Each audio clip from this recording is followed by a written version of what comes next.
Greetings, ladies and gents. I finally got my 408 installed and running in my 95 Mustang GT, and I thought I'd relate a couple of the details of the installation that some of you might find interesting. This is a fairly common swap.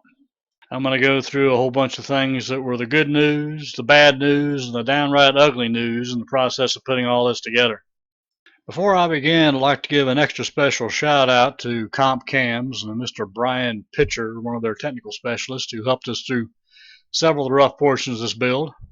It was with a great deal of his help that this project went together so smoothly, and one of the major missteps we made was averted at a minimum dollar cost.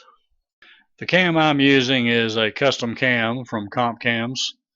All I did was give them my specifications of the engine and my application, and they proceeded to grind me a cam at basically what would be a catalog price for what you could get from Summit Racing or Jegs. So that concludes this portion of my non-paid endorsements, but definitely check them folks out. They're really good.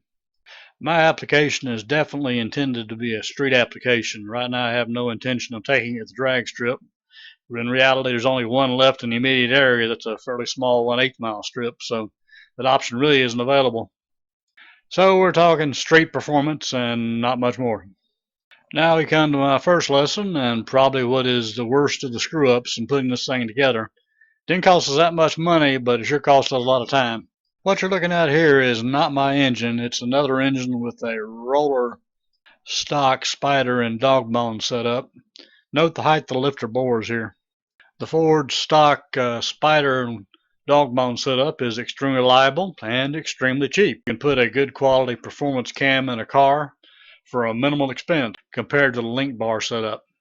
Now this is my engine with the link bar setup. Note the bores are considerably shorter in this case. And here again is the more modern roller block setup with the standard spider and dog bones. Here is the standard stock style lifter for the dog bone setup. Note the location of the lubrication hole in the lifter. And here is the more expensive link bar setup. Note the location of the oil hole on this lifter. It's on the side of the lifter. And here are both lifters, the stock and the link bar setup. Note where the arrows are pointing and the location of the two lubrication holes on the side of the lifter. And here's the cold hard lesson. If you install the stock lifter setup with the dog bones, when the cam is at maximum lift, it exposes the oil hole above the top of the lifter bore. That means, of course, it will shoot a stream of oil out in the lifter valley. Obviously, that means loss of oil pressure and the possibility of flooding the lifter valley with oil and starving out the mains and totally wrecking the engine. So my recommendation here is, if you have a non-roller block, you definitely want to go with a link bar setup, and that means, yes, even with a reduced base circle cam. And there's virtually no way that a standard base circle cam can work with roller lifters in a non-roller block. This little bracket ties the two halves of the car together and passes directly underneath the oil pan. Note that it has a flat side and a upside. Note that in the second shot it passes directly underneath the oil pan, and yes, it's pretty darn close. Even with my 1/4 inch spacers, it's still pretty close. Now here's my tip for this little bracket. Make sure you take it out if you're doing an engine swap, because if you leave it in, when you put the new engine in, the oil pan is going to be resting on this bracket, and that'll make one heck of a time trying to get the engine mounts to bolt back up. The next bad surprise is if you install it upside down, meaning curved side up, the oil pan will be resting directly on this bracket, which of course means now you've got a solid suspension. Those nice pretty engine mounts you bought new to give yourself the proper engine flex in the car will now be solid mounts, because this engine will be resting solidly on this bracket via the oil pan. Okay, so here's the surprise, surprise, surprise. You got one or two choices with number 8 and the last header bolt and putting on number 8 boot for the plug wires. You can either take the power brake booster off or put them on and in before you put the exhaust back in place. In my case, I put them together before I put the exhaust back on. It's very simple to reach up from down below and screw the plug in and get the bolt started and put the plug wire on. If you forget to do this, you're going to have some really serious fun taking everything back off again to do it. This is a little option I decided to do. In this case, just a simple relocation of the gauge sensor that feeds the gauge in the dash. I decided I'd go ahead and relocate this sensor up above rather than leaving it in its stock location down low and near the oil filter. The reason for doing this was twofold. Number one, I plan on installing a digital dash in the car, and number two, it made it a whole lot easier to connect up a pressure gauge so I could monitor the pressure as I was priming the engine. After doing some pre-investigation on that project, I discovered that the replacement oil pressure sensor is considerably larger than the stock sensor, would not fit in the stock location. If you're interested in how I did all this, you might want to take a look at my video on priming the engine. As most of you know, it's always a good idea to have a good oil coating on all the lubricated parts and to make sure that that oil pressure will be right there the minute you fire the engine up. There are several things to talk about in this video. First item on the list is your stock fuel injection rails will work just fine as long as you remove the connection hoses. They're too short with the new manifold and they won't extend from side to side, so you got to cut them off and replace them with a 5mm fuel hose. The hose connection in front on the passenger side is a little tight getting around the intake runner boss, but it will go. The main supply and return fuel hoses will work just fine in this application. Just don't forget to buy the hose disconnect set so you can take these apart easily. Since I know I won't be exceeding 500 horsepower, I decided to go with the 47-pound injectors. Ford's part number on this is M9593-LU47. I had to recommend you use the Ford injectors because all the data that you'll need to have to program the injectors and making your program changes is published by Ford. A whole lot of the other manufacturers kind of give data in a more cryptic form. It'll take a whole lot longer to figure out the data you need to program in. The next little surprise is Ford changed the injector connectors between the 95 and the more modern vehicles. The old ones use Jetronic, the new ones use USCAR connectors. Ford has discontinued the adapters that you could just plug and play with these, and there may have been connection problems between the manifold clearances, but anyway, your best bet is to go ahead and go on eBay and buy you 8 of the USCAR connectors. Just go ahead and cut the old ones off, saw the new ones on. Everything will work out just fine. It'll set you back about $13 including shipping. Well, while we're here, let's talk valve covers. You'll note that there's definitely a spacer between the two halves of the intake manifold. This spacer is definitely required because the tall valve covers will definitely not clear the intake components as I've clearly shown here in these photos. I got a real good deal on these two valve covers and just love the looks. So I decided I'd go ahead and keep the valve covers and just spring for the spacer. There are two different thicknesses available from Trick Flow, a 3/8 and a 1-inch. I'm using 3/8 of course. This photo is from the old engine. I originally bought the plug wires because the old engine wires failed and just transferred them over to the new engine. Ford makes an excellent set of wires that both look good and fit very nicely, with the lone exception of the fact they don't offer a distributor connection to the coil that uses the locking connector like the 95s use. So I just went ahead and made my own. I took the one they had and removed the locking boot from the old wire set and then just recrimped it back on the new wire set. The distributor I'm using is an MSD 8451, specially designed, of course, to mate up with a stock style roller cam. Several things to take note, of course, is make sure that you match up the distributor and the cam gear properly. Fords are notorious for eating cam gears, so you definitely don't want to mess that one up. Make sure you talk to both the cam manufacturer and the manufacturer of the distributor that you plan to use. One other thing you definitely want to check is to make sure that you've got proper end play on the distributor. Just take the cover off, reach in and grab a hold of the main shaft and try to pull up on it. It should come up 024 to 036. If it's much below that or much above that, you definitely want to check and find out why and then fix as necessary.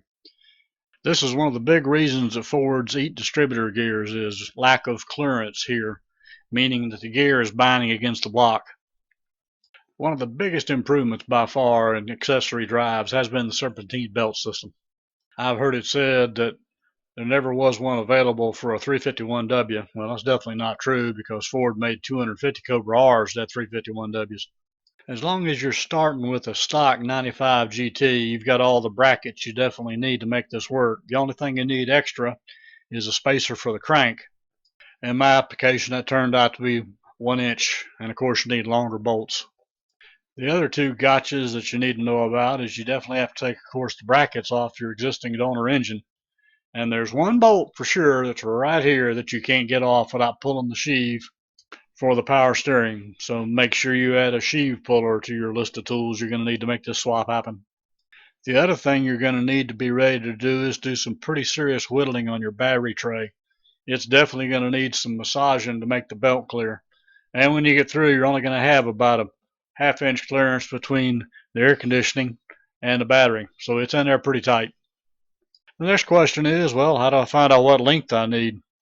What I did on mine was I took the old belt and then I cut it, thread the full belt through the existing travel all the way with a relaxed tensioner, then measure the difference between where the two ends would meet each other if the belt was extended. You want to buy this length of belt you have now plus this dimension minus 1 inch. For my application with a smog pump delete, this is the belt that I wound up with. I have a full video on putting a Serpentine belt on a 351W. The card is up top. You want to take a look at that one in detail. This is one of those things I just decided to check for when I had the old engine out of the car, the exhaust off, and had not yet put the new engine in the car. I decided, well, let's just bolt it up and see how it looks. Sure glad I did. Turns out that the flanges will mate up and bolt up, but the angles of the headers and the exhaust flange are vastly different, meaning that in both cases inside next to the engine you would have a hidden exhaust leak. I did a full video on this one too. If you'd like to take a look at it, the card is up above.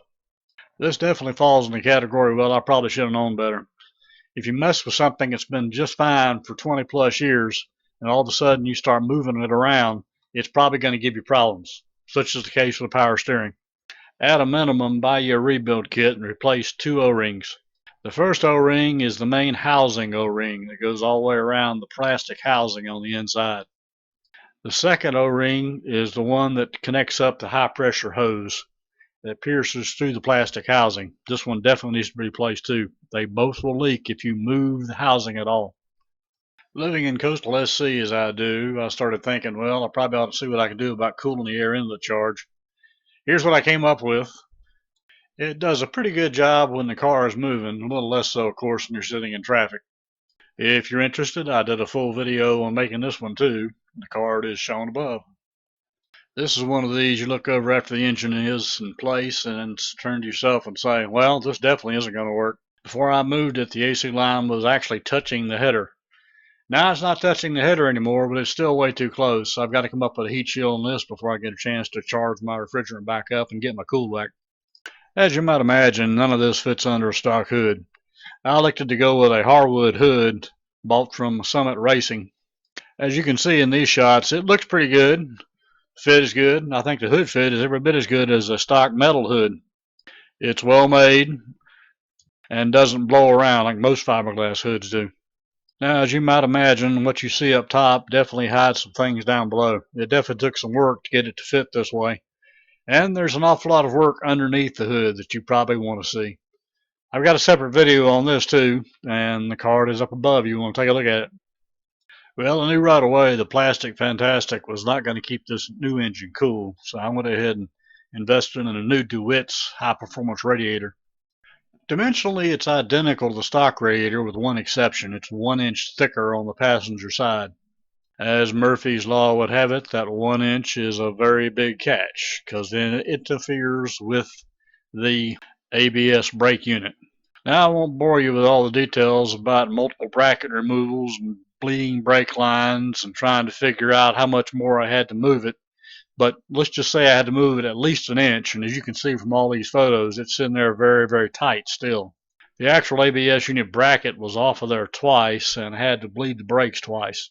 Now, most of you will say, well, you could have just bought the ABS delete block and been done with it. Yeah, true. I decided I'd go ahead and keep my ABS. I hate going backwards in technology. Now, it was a whole lot of work. I'm not going to kid you there. It definitely will probably take you about 3 days if you want to save the ABS unit and make sure it stays stock as is. The next little gotcha was with the radiator fittings that go to the transmission lines. On the old plastic radiator, these were 1/4 inch connections. On the new DeWitt's radiator, these connections were 1/8 of an inch NPT. So that sent me off in search of an 1/8 inch male NPT to a 1/4 inch female NPT. I managed to find these at Advanced Auto Parts. All the stock radiator hoses work just fine. Everything bolts right up there with just no problem at all. Now, insofar as the overflow tank, it bolts up just like stock. The one exception being you need to move the bottom inward toward the engine 1 inch. And this is a little bracket I made for that. This is one of these there's absolutely no way to know unless you absolutely have the bracket. But since my throttle body, elbow, and the manifold all stick up considerably higher than stock, I got to figure they designed the bracket for a stock Cobra hood. And the more I look at it, the more it looks like that bracket will be passing right through the throttle body for the horizontal bar. So as of the making of this video, I'm pretty sure I'm going to be doing without an upper engine compartment bracket. If anybody knows different, I'd sure appreciate knowing it. Well, that wraps this one up. I hope you're liking what you're seeing. If you are, give me a like and consider subscribing. I just got a few more things coming up I think you're going to see. Definitely not done with the Mustang. Some more programming to do. And I got another interlock I want to put on it. And maybe a digital dash will show up a little bit later. Y'all take care. And I'll catch you on my next video.